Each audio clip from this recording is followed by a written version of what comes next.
ஹதீஸ் ஷரீஃபில் நாம் பார்க்கிறோமா இல்லையா? மறுமை நாளில் நூஹ் அலைஹிஸ்ஸலாம் அவர்களிடத்திலே சென்று மக்கள், அந்த பாவிகள் எல்லாம் கையறு நிலையை முறையிடுவார்கள். நூஹே, எங்களுக்காக துஆ செய்யுங்கள், எனக்கு தகுதி இல்லை, இப்ப அங்க போ என்று சொல்லுவாங்க. இப்ராஹிம் அலைஹிஸ்ஸலாமிடம் செல்வார்கள், இப்ராஹிம் அலைஹிஸ்ஸலாமும் எனக்கு முடியாது என்று சொல்லிவிடுவார்கள். மூசா அலைஹிஸ்ஸலாம் அவர்களிடம் செல்வார்கள், மூசா அலைஹிஸ்ஸலாமும் கையறு நிலையை சொல்லிவிடுவார்கள், எனக்கு முடியாது. நீங்கள் முஹம்மது ரசூலுல்லாஹ் இடத்தில் செல்லுங்கள்.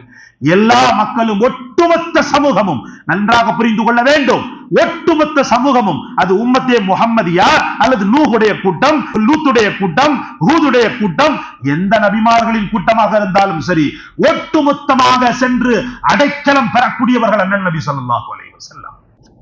கிட்டத்தட்ட 1500 வருடங்களாக ஒரே ஒரு உறவு நம்முடைய இரத்தங்களில் ஒட்டிக்கொண்டும் நம்மளோடு தொடர்ந்து கொண்டும் வந்து கொண்டே இருக்கிறது. மற்ற உறவுகள் உலகத்தோடு சில சமயங்களில் முடிந்து விடுகிறது. தாய் தகப்பன் மனைவி மக்கள் என்ற இந்த உறவை தவிர மற்ற உறவுகள் எல்லாம் தொடர்வதில் சிக்கல் ஏற்படுகிறது. அவைகள் உலகத்தோடு முடிந்து விடுகின்றன. ஆனால் மறுமை நாள் வரைக்கும், உயர்ந்த சொர்க்கத்தில் நிரந்தரமாக அவன் வாழ்கின்ற அந்த காலம் வரைக்கும் ஒரு பந்தமும் சொந்தமும் அவனை தொடர்கிறது என்று சொன்னால், அது முஹம்மது ரசூலுல்லாஹி ஸல்லல்லாஹு அலைஹி வஸல்லம் அவர்களுடைய சொந்தத்தை தவிர வேறு எந்த பந்தமும் இல்லை, சொந்தமும் இல்லை.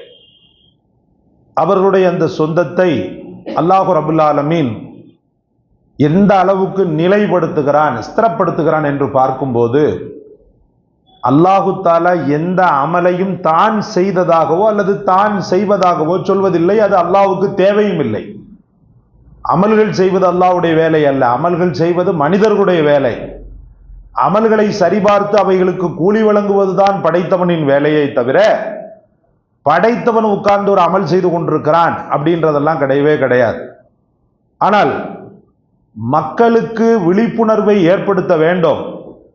மகா பெரிய உன்னதத்தையும் பெரும் சவாபையும் சிறப்புகளையும் பெற்று தருகின்ற ஒரு அமலை மனிதனுக்கு சொல்ல வேண்டும் என்பதற்காக அல்லாஹு தஆலா ஒரு வசனத்தில் சொல்வான், இன்னல்லாஹ மலாயிகத்தஹு யுஸல்லூன அலன் நபி யா அய்யுஹல்லதீன ஆமனு ஸல்லு அலைஹி வஸல்லிமு தஸ்லீமா.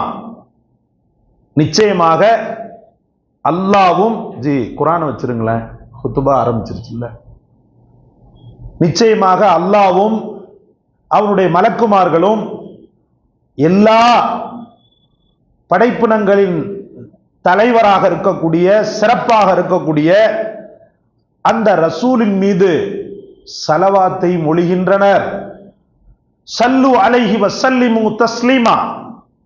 எனவே ஈமான் கொண்ட மக்களே, நீங்களும் அந்த நபியின் மீது ஸலவாத்தை மொழியுங்கள் என்று அல்லாஹ் ரப்பல் ஆலமீன் சொல்கிறான் என்று சொன்னால், அது எவ்வளவு பெரிய வேல்யூபிளானது, வல்லமை பெற்றது என்பதை நீங்கள் புரிந்து கொள்ள வேண்டும். அல்லாஹ் நான் ஜகாத்து தருகிறேன், நீங்களும் ஜகாத்து கொடுங்கள் என்னைக்காவது சொல்லுகிறானா? நான் தொழுகிறேன், நான் தான் கடவுள், ஆனால் நான் தொழுகிறேன், இப்படிதான் தொழ வேண்டும் என்பதற்காக, நீங்கள் வலியுறுத்தப்பட வேண்டும் என்பதற்காக நானும் தொழுகிறேன், அதனால் நீங்களும் தொழுவுங்கள் என்று எங்கேயாவது சொல்கிறானா? கிடையாது. நான் திக்ரு செய்கிறேன், என் பெயரை நானே உச்சரித்துக் கொள்கிறேன், நீங்களும் திக்ரு செய்யுங்கள் என்று சொல்கிறானா? கிடையாது. ஆனால் ஒரு உன்னதமிக்க படைப்பில், ஒரு உன்னதமிக்க படைப்புக்காக செய்யக்கூடிய அந்த ஒரு காரியத்தை நானும் செய்கிறேன், நீங்களும் செய்யுங்கள் என்று சொல்கிறான் என்று சொன்னால், அது ஸலவாத்து தான் சகோதரர்களே, வேறு எதுவுமே கிடையாது. நன்றாக புரிந்து கொண்டீர்களே. ஆனால் ரசூலுல்லாஹி ஸல்லல்லாஹு அலைஹி வஸல்லம் அவர்கள் ஒரு விஷயத்தை சொல்லும் போது அது சுன்னத் என்ற பட்டியலில் வருகிறது. எப்போது அது குர்ஆனில் இடம்பெற்று அல்லாஹ்வினால் சொல்லப்படுகிறதோ அது ஃபர்லுடைய அந்தஸ்தை பெறுகிறது. ஃபர்லுடைய அந்தஸ்தை பெறுகிறது. லுஹரை போல, அஸரை போல, மக்ரிபை போல, இஷாவை போல, ரமலானுடைய நோன்பை போல, ஜகாத்தை போல, ஹஜ்ஜை போல ஒரு வேல்யூபிளான, ஒரு பவர் மிக்க, ஒரு ஒளி பொருந்திய ஒன்று, ஒரு அமல் இருக்கிறது என்று சொன்னால் அது ஸலவாத்து தான் சகோதரர்களே. ஸலவாத்தை தவிர வேறு எந்த அமலும் இப்படி பிரத்யேகமாக சொல்லப்பட்டது கிடையாது. அல்லாஹ்வினால் செய்யப்படுகிறது என்று சொல்லப்பட்டது கிடையாது. சொல்லுவாங்க உலமாக்கள், எந்த ஒரு மூமின் ஸலவாத்தை தன் வாடிக்கையாக வைத்துக் கொள்கிறானோ அவன் மீது 10 ரஹ்மத்துக்களை அல்லாஹு தஆலா கடமையாக்குகிறான், விதியாக்குகிறான் என்று சொல்லப்படுகிறது. 10 ரஹ்மத்துகள், 10 கருணை. அந்த கருணை சாதாரணப்பட்டதல்ல. 10 கருணையை அல்லாஹ் அந்த ஸலவாத்து சொல்பவனுக்கு மட்டுமே தினசரி தருகிறான்.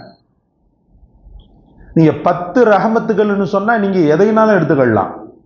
உங்களுக்கு தரப்படக்கூடிய ஆரோக்கியத்தை எடுத்துக்கொள்ளலாம், உங்களுக்கு தரப்படக்கூடிய சந்தோஷத்தை எடுத்துக்கொள்ளலாம், உங்களுக்கு தரப்படக்கூடிய செல்வத்தை எடுத்துக்கொள்ளலாம், உங்களுக்கு தரப்படக்கூடிய இத்தியாதி வித்தியாசமான நியாமத்துக்கள் என்று சொல்லப்படுகிறது அல்லவா, அவைகளை எடுத்துக்கொள்ளலாம்.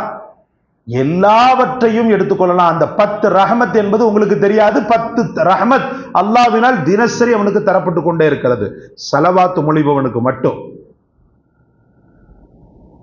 மஸ்ஜிது நபவியில மற்ற பள்ளிகளில் தொழுகும் போது 25 நன்மை அல்லது 27 நன்மைன்னு சொல்லப்படுது. ஒரு ஹதீஸின் அடிப்படையில் 50 நன்மையும் தரப்படுகிறது சில பள்ளிகளில். ஒரு ஹதீஸின் அடிப்படையில் 50 நன்மை கிடைக்கிறது. அதாவது ஒரு ஜமாத் தொழுதான்னா 50 ஜமாத் தொழுதுட்டான். ஒரு மகரிப தொழுகிறான் ஒரு பள்ளியில் அப்படின்னு சொன்னா 27 தடவை தொழுதுட்டான், 25 தடவை தொழுதுட்டான், அல்லது 50ன்றது ஒரு ரொம்ப ரேரான ஹதீஸ் 50. இதே நீங்க மஸ்ஜிது நபவியில தொழுதீங்கன்னு சொன்னா அல்ஹம்துலில்லாஹ் எவ்வளோ பெரிய சவாப் உங்களுக்கு தரப்படுதுன்னு சொன்னா 50,000 தரப்படுகிறது. காபத்து ஷரீஃப்ல 1,00,000 நன்மைகள், ஒரு ஜமாத் தொழுகைக்கு 1,00,000 நன்மைகள். சும்மா ஒன்றும் ஹஜ்ஜுக்கு உம்ராக்கு போயிட்டு நம்ம சாதாரணமா திரும்பல. அதனுடைய அந்த வீரியமும் சக்தியும் நமக்கு தெரியாததுனால ஏதோ பிக்னிக் போயிட்டு வர்றோம்னு நாம நினைச்சுக்கிட்டு இருக்கிறோம். இந்த நன்மைகளை எல்லாம் நான் பெற வேண்டும் என்ற முஸ்தீபோடு ஒருவன் சென்றானேயானால் அவன் காபத்து ஷரீஃபில் தொழக்கூடிய ஒவ்வொரு ரக்காத்து ஒவ்வொரு வக்து தொழுகைக்கும் 1,00,000 நன்மைகளை அவன் பெற்று திரும்புகிறான். மஸ்ஜிது நபவி பாதிக்கு பாதி 50,000 நன்மைகள். ஒரு வக்து தொழுதான்னு சொன்னா அல்லாஹ் அக்பர், அந்த ஒரு சேர 40 வக்து தொழுத நன்மை அல்லாஹ் தஆலா தருகிறான். நல்லா புரிந்து கொள்ளணும். ஒரு நாளைக்கு 5 வக்து தான். நீங்க மஸ்ஜிது நபவியில தொழுதீங்கன்னு சொன்னா 40 வக்து தொழுத சவாபை ரசூல் ஸல்லல்லாஹு அலைஹி வஸல்லம் உடைய முபாரக் பெற்ற பரக்கத் பெற்ற அந்த மஸ்ஜிது நபவியில் நீங்கள் தொழுகின்ற நேரத்தில் அல்லாஹ்வினால் தரப்படுகிறது. அதே போலத்தான் ஸலவாத்து மொழிபவனுக்கு தினசரி 10 ரஹமத்துக்கள் கண்டிப்பாக அவன் தலையில் விதியாக்கப்படுகிறது. அன்னைக்கு கூட ஒருத்தர் கேட்டார், இமாம் ஜமாத்து முடிஞ்சு நீங்க எல்லா வக்திலையுமே ஸலவாத்து சொல்றீங்களே அப்படின்னு சொல்லி. ஸலவாத்து சொல்றதுல உங்களுக்கு எதுவும் பிரச்சனையான்னு சொல்லிட்டு கேட்டேன். இல்லை, அப்படி இல்லை, ஸலவாத்து சொல்றதுல தப்பு இல்லை. சில நேரத்தில் பின்னாடி வந்து தொழுகிறாங்களே அவங்களுக்கு அது இடையூறா இருக்குதுன்னு. நாங்கள் அவ்வளோ பெருசா ஒன்றும் ஆன்னு சத்தம் போட்டு சொல்றது இல்லை. நம்ம பள்ளி முஅத்தினோ அல்லது நானோ ஊன்று சொல்றது இல்லை. தொழுகையில யாராவது இருந்தாங்கன்னு சொன்னா மைக்க கூட நான் என்ன செய்ய மாட்டேன், இதுல ரொம்ப பக்கத்துல வச்செல்லாம் சொல்ல மாட்டேன். சாதாரணமாக மெதுவாக சொல்லிக் கொள்வேன். ஆனா ஸலவாத்து வேண்டான்னு நிறுத்துறதுக்கு உங்களுக்கோ எனக்கோ எந்த ரைட்ஸும் கிடையாதுன்னு சொல்லி சொன்னேன். ஐங்கால தொழுகைக்கு பிறகு ஸலவாத்து ஓதுறதை நிறுத்துறதுக்கு உங்களுக்கோ எனக்கோ எந்த ரைட்ஸும் கிடையாது. அதுல நீங்க கொஞ்சம் சத்தத்தை குறைச்சிக்கிறங்க கூட்டிக்கிறங்கன்னு உங்களுக்கு சொல்றதுக்கு இஜாசத் இருக்குது. ஸலவாத்தே வேண்டான்னு சொல்றதுக்கு ஒரு சில இடங்கள்ல ஓதாம இருக்கிறாங்கன்னா, ஒரு சில இடங்கள் நமக்கு காபா கிடையாது, ஒரு சில இடங்கள் நமக்கு ரசூல் கிடையாது. காபா கிடையாதுன்றதை விட ரசூல் கிடையாது. ஒரு சில இடங்கள் நமக்கு குரான் கிடையாது. அவங்கள நாங்க அப்படியே ஃபாலோ பண்ணி நடக்கணும் அப்படின்றதுக்காக அவங்க குரான் ஒன்றும் கிடையாது. எல்லா பள்ளிகள்லையும் இல்லை. ஒரு சில பள்ளிகள் நடக்குது அப்படின்னு சொன்னா ஒரு சில பள்ளிகள் பாக்கியம் பெற்றதுன்னு நினைச்சுக்கிற வேண்டியதான். அந்த விஷயத்துல பாக்கியம் பெற்றது. ஒரு சில பள்ளிகள் அதுக்குடைய விவரங்கள் தெரியல, அதனால விட்டுட்டாங்க அப்படின்னு நினைச்சுக்கிற வேண்டியதான். ஸலவாத் என்பது அன்பிற்குரிய அல்லாஹ்வின் பெருமக்களே, ஒவ்வொரு மூமினுடைய உயிர் மூச்சு என்று சொன்னால் அது மிகையான வார்த்தை அல்ல. அல்லாஹ் உங்களுக்கும் எனக்கும் தௌஃபீக் செய்ய வேண்டும். சொன்னாங்க, உங்களில் ஒருவருக்கு மறதி ஏற்பட்டால் ஸலவாத்தை கொண்டு. அபூ ஹுரைரா ரலியல்லாஹு வாழ்க்கையில நிறைய மறதி நோயால கஷ்டப்பட்டவங்க. நீங்க கேட்கலாம், ஹதீஸ் கலையிலேயே அவர்தானே முன்னணியில் இருக்கிறார், ஆயிரக்கணக்கான ஹதீஸ்களை அறிவித்தவரில் ஹஜ்ரத் அபூ ஹுரைரா தானே பிரதானம், அவருக்கு மறதி நோயா என்று. ஆம், ஆரம்ப நேரத்தில் அபூ ஹுரைராவும் மறதி நோயால் ஆட்பட்டிருந்தார். பெருமானார் ஸல்லல்லாஹு அலைஹி வஸல்லம் அவர்கள் அவருக்கு சிகிச்சை அளித்து அந்த மறதி நோயை நீக்கினார்கள்.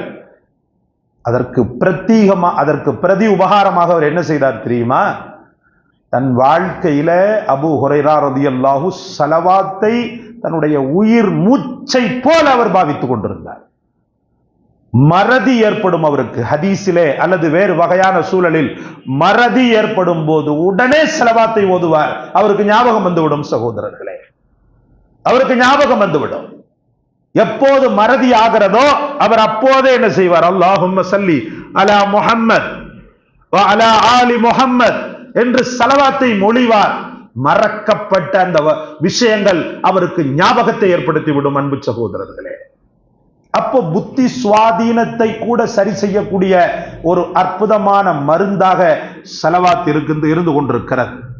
உச்சத்தில் நாம் சொல்வதானால், மருத்துவமனையால் கைவிடப்பட்ட நோயாளிகள், உலக மருத்துவத்தால் கைவிடப்பட்ட நோயாளிகள், அவ்வளவுதான் முடிஞ்சு போச்சுன்னு சொல்லக்கூடிய சூழலில் இருக்கக்கூடிய ஒரு நோயாளிகள் கூட இந்த ஸலவாத்தை ஆயிரக்கணக்காக மொழிந்து அவர்கள் அல்லாஹ்வின் கருணையினாலும் ரசூலுடைய துஆபரக்கத்தினாலும் அவர்கள் புனர்ஜென்மம் பெற்றிருக்கின்றனர். அன்பு சகோதரர்களே, புனர்ஜென்மம் பெற்றிருக்கின்றனர். நோயின் ஆரம்பத்தை அறிந்து ஒருவரை தொடர்ந்து ஸலவாத்தை மொழிந்து அந்த பாதிக்கப்பட்ட இடத்தில் அவர் தடவி கொண்டோ ஊதிக்கொண்டோ இருந்தாரே ஆனால் அல்ஹம்துலில்லாஹ் ரசூல் ஸல்லல்லாஹு அலைஹி வஸல்லம் அன்னாருடைய துஆபரக்கத்தை பெற்று அவர் பாதிக்கப்பட்ட அந்த பகுதி, அவருக்கு பாதிக்கப்பட்ட அந்த பகுதி ஷிஃபாவாக மாறிவிடுகிறது என்று சொல்லப்படுகிறது.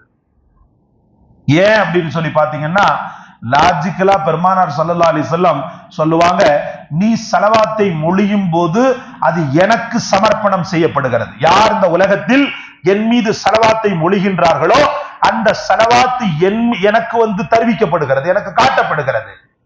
சம்பந்தப்பட்டவன் நான் பார்க்கிறேன், யார் சொல்றான்னு சொல்லி நான் பார்க்கிறேன். அது மேராஜ்னு சொல்லிட்டு வச்சுக்கிறேங்க. ஹாஃபிஸ் மேராஜ் ஸலவாத்து ஓதுறார். அல்லாஹும்ம ஸல்லி அலா சய்யிதினா முஹம்மது என்று சொல்லி அவர் ஓதுறார். அப்ப ரசூலுல்லாஹி ஸல்லல்லாஹு அலைஹி வஸல்லம் இடத்துல பர்டிகுலர்ல எங்கேயோ ஒரு ஓரஞ்சாரத்துல ஒரு வட மாநிலத்தவன், ஒரு பீகார் சார்ந்த நபர் உங்கள் மீது ஸலவாத்தை சொல்கிறார் என்று ரசூலுல்லாஹி ஸல்லல்லாஹு அலைஹி வஸல்லம் அவர்களுக்கு எடுத்து காட்டப்பட்ட உடனேயே முஹம்மதுர் ரசூலுல்லாஹி ஸல்லல்லாஹு அலைஹி வஸல்லம் அவர்கள் இருகரமேந்தி அல்லாஹ்விடத்தில் துஆ செய்கிறார்கள் அந்தவனுக்காக. கோடான கோடி மக்கள் அவர்கள் சொல்லக்கூடிய ஸலவாத்துக்கள் மொழிக்கு அவர்களுக்கு சமர்ப்பிக்கப்படுகிறது. சமர்ப்பிக்கப்பட்ட உடனே அல்லாஹ் பிரத்யேக ஆற்றலை அவனுக்கு தந்து யாரெல்லாம் ஸலவாத்தை இவர்கள் மீது சொல்லிக் கொண்டிருக்கிறார்களோ அத்தனை மக்களுக்குமான துஆவை முஹம்மதுர் ரசூலுல்லாஹி ஸல்லல்லாஹு அலைஹி வஸல்லம் அவர்கள் செய்கிறார்கள். பெயர் சொல்லப்பட்ட உடனே ஸலவாத் சொல்பவர் பாக்கியம் பெற்றவர். ஆனால் பெயரை முஹம்மது என்று சொல்லப்பட்ட பிறகும் கூட ஸலவாத்தை சொல்லாதவன் அபாக்கியசாலி மட்டுமல்ல, நாசத்தை வாங்குபவன் என்று புகாரில் வருகிறது. நாம் கேட்டிருக்கிறோமா இல்லையா? ஆமீன் ஆமீன் ஆமீன் என்று பெருமானார் ஸல்லல்லாஹு அலைஹி வஸல்லம் மிம்பரில் ஏறும் போது சொன்னார்கள், ஏன் யா ரசூலல்லாஹ் ஆமீன் ஆமீன் என்று ஏறுகிறீர்களே என்ன அப்படின்னு கேட்கும் போது, ஜிப்ராயில் துஆ செய்தார் என்று 3 துஆக்கள். அதில் ஒரு துஆ என்ன?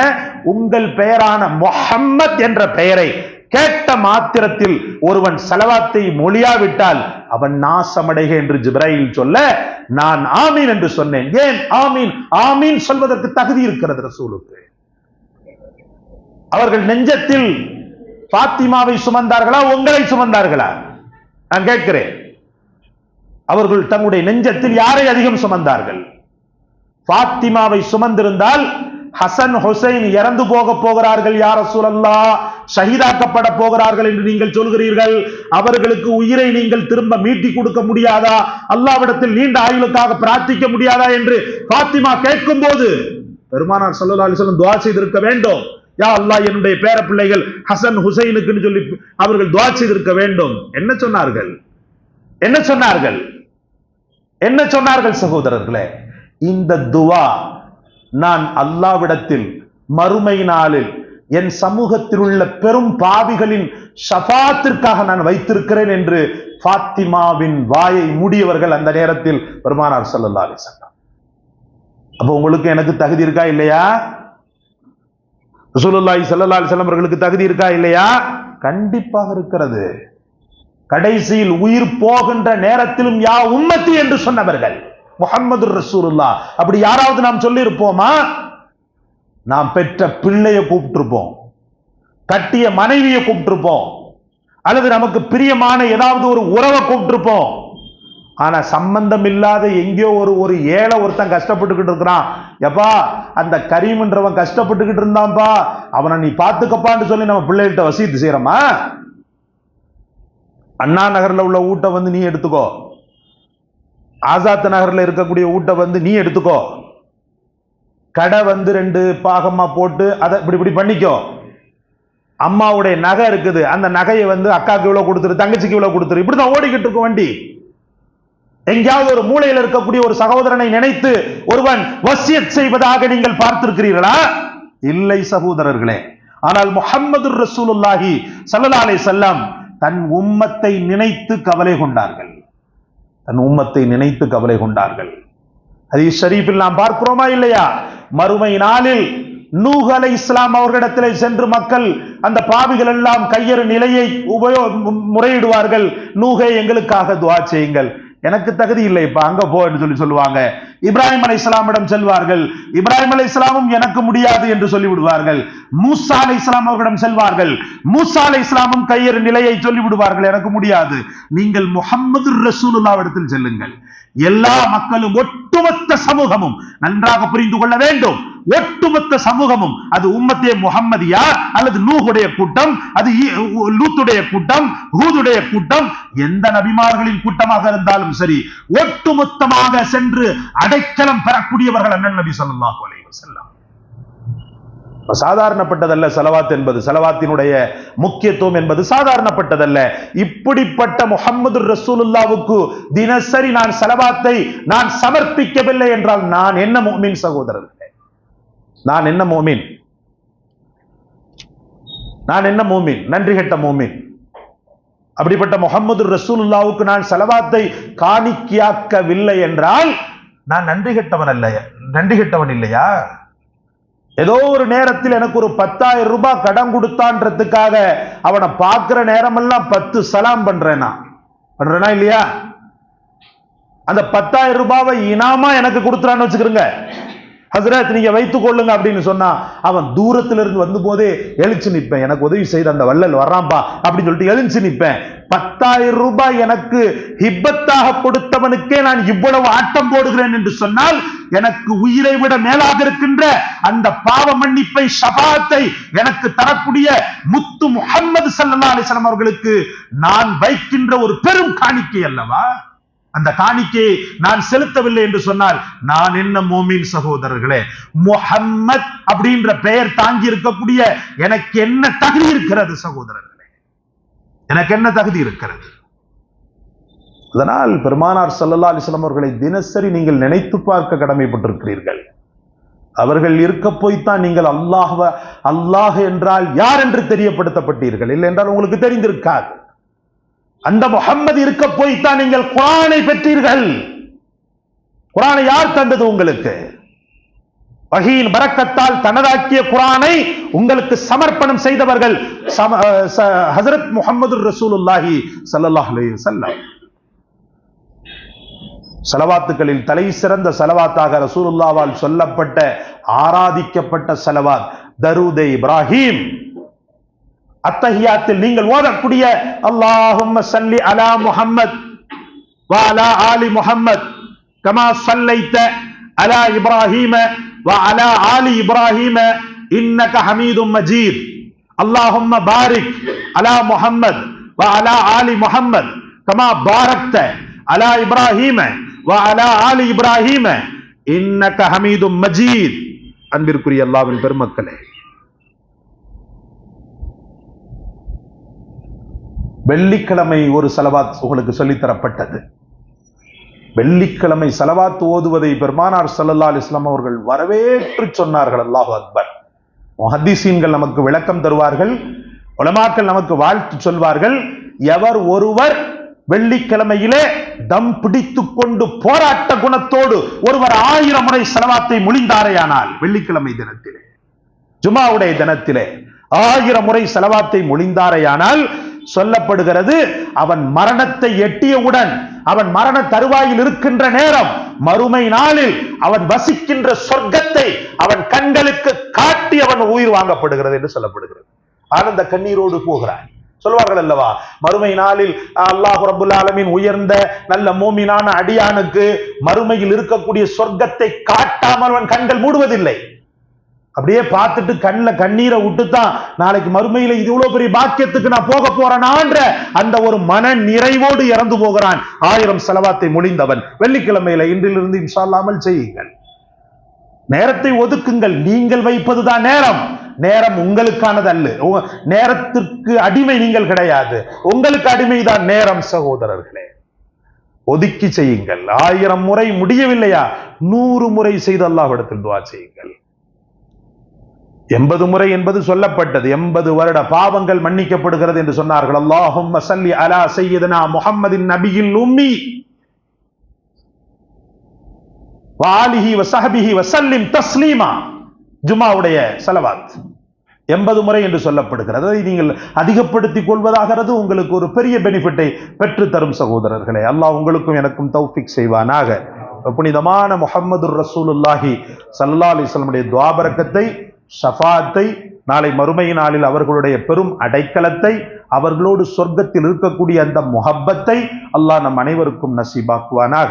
வாஹிரு தாவானா அல்ஹம்துலில்லாஹி ரப்பில் ஆலமீன். அஸ்ஸலாமு அலைக்கும் வரஹ்மத்துல்லாஹி வபரகாத்துஹு.